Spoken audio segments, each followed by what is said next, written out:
There were many good memories. There were some painful ones, but many good ones. I belonged to the Women's Glee Club, and we took trips and we performed, so that was very enjoyable.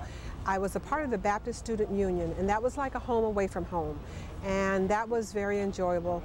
I knew this was my only undergraduate experience, so even though I would be one of 18,000, I wanted to go to the games, and I went to the games, and I tried to do all the typical college activities, even though it was pretty lonely, you know, but I still. So those were really good memories. The School of Modern Languages was my major school, and I have lots of good memories from being in that school. Have you come back to Florida State often since you were there? Yes, the earliest students, the undergraduate students, were almost all from Tallahassee. And so, you know, we would come back home after we got married, or, you know, during the years anyway. And I always came over to campus to visit or to ride around. For some, it was painful and they didn't want to do that, and I understand that totally. So I didn't have as much negative in my department as some did. I came back for my 25th reunion in 1992. Hurricane Andrew had just hit in Miami. Half my house was destroyed, but I didn't want to miss out on that tradition. Being in the homecoming parade and being the honored alumni class. So yes, I've come back many times. That's wonderful. What do you think about the ceremony and the statue today?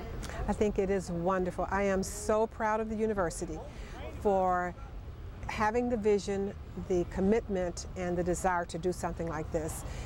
Without them knowing it, for many people, particularly the students in the first 10 years, this whole event was a healing process.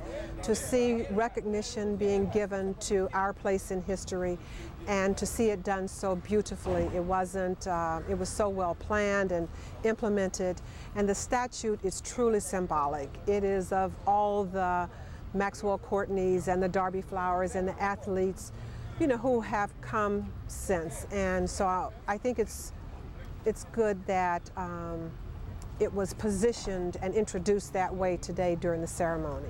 That's wonderful. Let's say 20 years from now somebody's watching this, what would you like them to know about your time here at Florida State University? That it was during a time that was very difficult in the South, and it was a difficult time to be in college. It was a very lonesome time to be one of 4 students in an 18,000 student body. But it was also a happy time in that some of the nicest people I've ever met, I met during that time, and also some of the meanest people. But I balanced the ones who reached out to us, the dean of students who included us, the professors who invited us to their homes, David Talia, the Baptist Student Union, and others. And so we knew what we were getting into. And it came with the territory, and it was the South, and it was the 60s. And all around us, you know, there was Little Rock and the University of Mississippi. And so being called names all day almost rolled off your back. So I'm glad to be a part of the history. And I use this experience to measure other major life events. And if I come across something that has the potential to be difficult, I position it in the relative to my experience at FSU.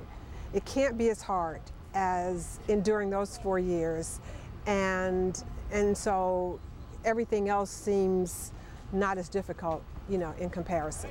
But I'm proud to be a graduate.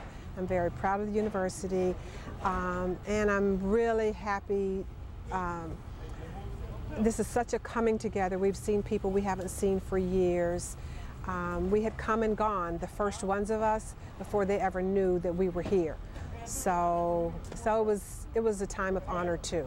That's great. Yeah. So thank you. You're welcome. Thank you for asking. Oh well, I'm glad. Is there anything else you want to add? Yes, I do want to give credit to the School of Modern Languages, because they reached out to me and gave me opportunities, and my experience was much more pleasant because I was in that school. The chairman of the department, Dr. Ilslager, helped me get a staff job and told me if I worked 10 more hours a week, he could get me a staff position instead of a student assistant position, and I could park on campus, which was where the staff parked, which was a major big deal. And Still is. yeah, it probably still is. And there was Dr. Carr in the Office of Financial Aid, and he would see me coming there all the time looking on the boards for new scholarships. And he started calling me, and he would tell me when something was coming up. And there was a scholarship foundation that he made me aware of it called the Leonard Green Foundation. And it really helped me get through school because they gave me $150 a month, which was a lot of money 40 years ago.